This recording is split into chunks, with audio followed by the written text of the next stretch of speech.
乡亲啊，继续来看全国企业女子垒球联赛。经过地方努力来争取，第一届伫南投埔里的复兴垒球场来举办。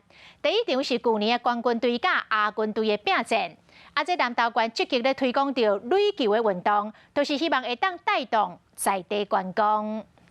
虽然天气无好，不过2022年全国企业女子垒球联赛也是如期举行。请开球！自从2014年韩国仁川亚运国家女子垒球队得到冠军了后，垒球运动就愈来愈受重视。不仅仅是我们在台湾大家相当重视的一个运动，也是许多企业人士他们对于说员工的休闲，或者说是他们员工之间的交流，都带来一个很好的一个和谐的默契。埔里镇复兴里有温泉区，嘛有专业的垒球场，希望透过举办垒球运动比赛，带动温泉的观光旅游，嘛希望乡亲会使前往现场替选手加油。想要获取更多新闻资讯，想要看到主播最新的动态，赶快订阅华视 YouTube 频道。